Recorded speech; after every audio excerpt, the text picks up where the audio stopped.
الستات في مصر بتعنس ليه؟ طيب هنبتدي الأول بقصة كده لذيذة عشان نفهم فكر الراجل وفكر الست. طيب ست عندها 35 سنة وجاي لها عريسين، العريس الأولاني عنده 47 سنة، الراجل ستيبل في الفلوس الحمد لله، عرف أطنان من الستات قبليها بس هو جاي يتجوز. يعني هيحافظ لها، شكله كويس، مش أحسن حاجة، عادي يعني بني آدم طبيعي. اوكي، وعندها عريس تاني عنده 25 سنة لسه متخرج، شكله زي اللي في خيالها، احسن شكل في الحياة. اوكي، يعني اللي هي متخيلاه. تفتكروا هتختار مين؟ خلي الإجابة دي عندك، لأن أنت غالبا ممكن تختاري الراجل الكبير وممكن تختاري الراجل الصغير، بس احتمالية كبيرة إن أنت هتختاري الراجل الأكبر منك. طيب اعكسي بقى نفس الحاجة دي، خلي الراجل هو اللي جاي له ستتين يتجوزهم، واحدة عندها 47 سنة وعرفت 1000 حد قبليه، اوكي، وواحدة صغيرة عندها 25 سنة زي القمر على خياله. تفتكري هيختار مين؟ فحته الفلوس هي دي المشكله. ليه؟ لان الستات عملت ايه؟ انا بيصعبوا عليا عامه في الزمن اللي احنا فيه. ليه؟ لان هم طلعوا على افكار غبيه، اللي هو ايه؟ الست تقدر والست هتنافس الراجل. عينيا الاثنين، ابتدي الكارير بتاعك. الستات ابتدت الكارير بتاعها وهي عندها مثلا 22 سنه، الراجل اللي قدك لسه دخل جيش. بعد كده انت ابتديتي عملتي فلوس عملتي فلوس عملتي فلوس. طيب كويس قوي، وانت عندك 27 سنه لسه بقالك 4 5 سنين في الكارير بتاعك. يوم ما تدوري على جواز، انت بتدوري على ناس اقل بكتير قوي في عدد الناس. ليه؟ هقول لك ليه. لان بكل بساطه الست بتدور على واحد اغنى منها، اقوى منها، يقدر يشيل مسؤوليه. يعني هو انت عاوزه واحد احسن منك في كل حاجه بس عاوزه تعمليه زيك. فالراجل لما انت هتيجي تدوري وانت عندك 27 28 سنه، في وسط الكارير بتاعك هتدوري في ال 37 سنه. ده الحل الوحيد. ليه؟ عشان يبقى ستيبل، او 35 او 34. طيب ما عرفتيش تتجوزي في الوقت ده ووصلت لل 35، الراجل مش هيبص لك اصلا. ليه؟ لان هو عاوز يخلف. وهو اما بقى معاه فلوس، هو لو معاه فلوس وهو عنده 18 سنه هيتجوز. اوكي، فاما بقى معاه فلوس وهو عنده يا ستي 40 سنه، ليه ابص لواحده خلاص مش هتقدر تخلف، مش هتقدر تبقى مش هتقدر تعمل حاجات كتيره قوي. فالست بتخسر فاليو كبير قوي منها بالسن. اوكي، فهل ده غلط عليها هي بس؟ لا، وغلط على ابوها. ليه؟ لان الابهات اليومين دول بقوا ايه؟ انا عاوز مهر عامل ازاي، وعاوز شقه، وعاوز شبكه، وعاوز مش عارف ايه، واكتب لي قايمه واعمل لي بتاع. طب حضرتك انا ايه اللي يتعبني؟ بنتك انت معذبها معاك. ليه؟ لان من ساعه ما بلغت لغايه لو هي عندها 25 سنه هي بتفكر في الموضوع زيها زي اي بني ادمين. كلنا بنفكر في نفس المواضيع. فانت خليتها دلوقتي وهي معاها موبايل لا تروح تتفرج على الحاجات دي. لو انت متخيل ان الست ما بتفكرش، لا بتفكر. طيب واما تقابل راجل انت سهلت عليه معظم الليله.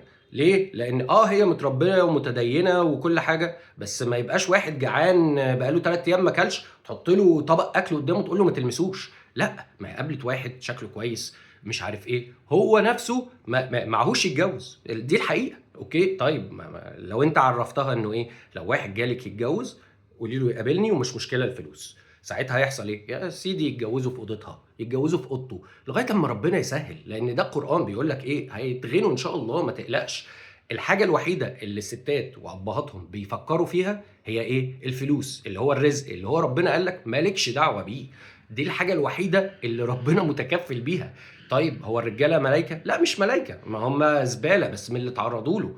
طيب هديكي مثل تاني يفهمك برضو الراجل ما بيفكرش غير في حبه حاجات معينه، اللي هي ايه؟ الماضي بتاعك، وده مهم جدا بالنسبه لاي راجل. لا هو مش من حقه يسال. هفهمك، هديكي قصه عشان تفهمي منها. انت اتجوزتي يا ستي وبقالك 10 سنين متجوزه وخلفتي حماده وتوتو، وبعد 10 سنين وانت قاعده كده فتحتي موبايل جوزك لقيتي حاجه من 12 سنه قبل ما يعرفك ان هو كان مصور فيديو ومعاه 12 واحده في وضع مخل وزفت، حاجه زي الزفت يعني اللي هو ما تنفعش. في ستات هتقول لا انا ده قبل ما يعرفني وما عرفني ما عملش حاجه، وهو ما عرفك ما عملش حاجه خالص. اوكي، والراجل محافظ على بيته ومخلف والراجل بيعاملني كويس، لا لا لا انا بوظ على نفسي ليه؟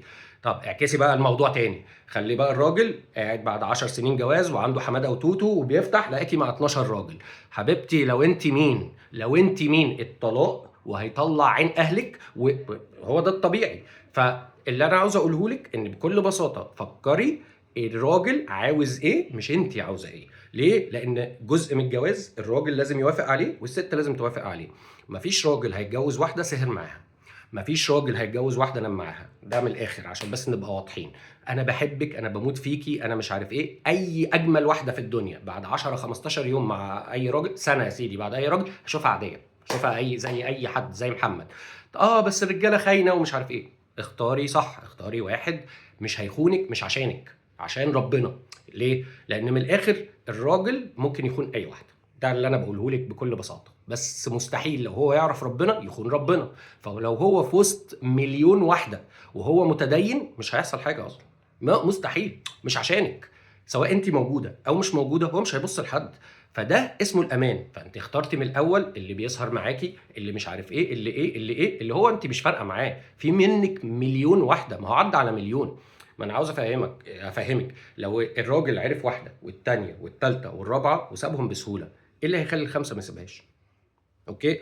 طيب انت لا، ما الراجل زي الست ومش عارف ايه في حاجات، بس انت لو مش بتعملي له الحاجات الطبيعيه اللي هو الاكل والشرب والنظافه في البيت وان انت مظبطه الحياه، ما يجيب شغاله ويتجوزها. هو كده عمل اللي هو عاوزه وخلاص. هختار شغاله حلوه.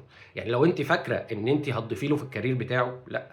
في الفكر بتاعه، لا. هو هيقعد على القهوه عشان بيحب الفكر بتاع صحابه اللي هم الناس الطبيعيه اللي زيه. هو مش بيحب فكرك في الحته دي. انت بالنسبه له مراته. بس افهمي بقى الحته دي، لو فهمتيها الستات كان زمانهم هيتجوزوا. وانا من وجهه نظري الست لو بلغت اصلا وتستطيع الجواز تتجوز. ليه؟ ده ستره.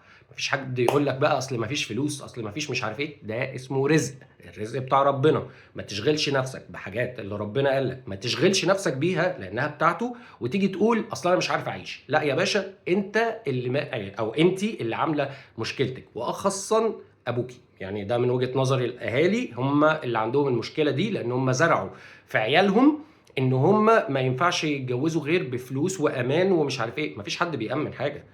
الامان من عند ربنا. اقسم بالله لو عملتوا ايه، ممكن واحد تاخدي واحد غني جدا ومره واحده وقع، هتسيبيه؟ لو كده يبقى هو شريكي اصلا، يبقى انت متضايقه ليه من اي حاجه بعديها؟ ما هو لو هو قصه فلوس يبقى هو شريكي، هو يمتلكك زيك زي الاباجوره زي الموبايل. اما يعاملك كويس او يعاملك وحش، ما هو الموبايل لما بيقدم بنرميه عادي. اوكي. لكن لو هو متجوزك وعارفين ان انتوا على نفس الحته، يا سبحان الله، هتلاقي فيه تراحم. هتلاقي فيه الست دي معايا من امتى، الست دي انا واخد بالي منها وواخده بالي مني. في ناس مش هتكمل كده. ليه؟ لان في ناس ما تعرفش ربنا. هل انت مطالبه باي حاجه؟ لا. اتجوزي واتطلقي واتجوزي تاني واتطلقي واتجوزي تالت واتطلقي. ما تسمحيش ان بعد الطلاق ان يبقى فيه هنتكلم ونعمل. لا يا باشا، جاهز كلم ابويا على طول. ايه المشكله؟ ما فيهاش اي حاجه، الموضوع سهل، ما فيهوش عيب. طيب في مشاكل برضو عند الستات ان انت بتيجي تعملي ايه؟ انا اختنيت فعاوز اختار واحد اغنى مني واحسن مني واعمل كذا. طب ما هو ده قلل عدد الناس. يعني تعالوا نعتبر ادي عدد الناس، الرجاله اللي تقدري تختاري منهم. كل ما انت بتعلي وبتحطي حاجات صعبه على الراجل، انت بتقللي لنفسك عدد الناس مش اكتر. واما بتقللي لنفسك عدد الناس والسن بيكبر، هو ما بيعوزكيش بقى، هو بيعوز اللي تحتيكي، السن اللي تحتيكي. ليه؟ لانها لسه تقدر تخلف، لسه حلوه، لسه بصحتها، لسه حاجات كتيره قوي. اوكي. فهو ده الفكر. فانتوا لبستوا نفسكم مش اكتر، ودي المشكله. ويا ريت يعني حرام عليكم الرجاله برضو زي ما حرام على الرجاله برضو الستات. واهالي الناس لو سمحتم سطروا عيالكم. الدنيا انها تبوظ بقت سهله قوي. الراجل هيضحك على بنتك، هيضحك على بنتك مش عشان هي وحشه، مش عشان هي مش متربيه، ولا عشان هي ما عندهاش دين، لا، لان عليها حاجات كتير. الراجل الغريزه، عارفه ان هي من ان هي هتموت على الغريزه بتاعتها ومش عارفه تعمل ايه. اسمه ايه ده، الحياه صعبه. يعني انا بحاول افهمها للاهالي الحياه صعبه، جوزوا بناتكم وسطروهم، لانه كده كده هيضطروا في لحظه من اللحظات انه يضعفوا. كبني ادمين، البني ادمين كلها بتضعف. فزي مثل الاكل، هي غريزه ملهاش علاقه بقى بان واحد وسخ واحد كويس.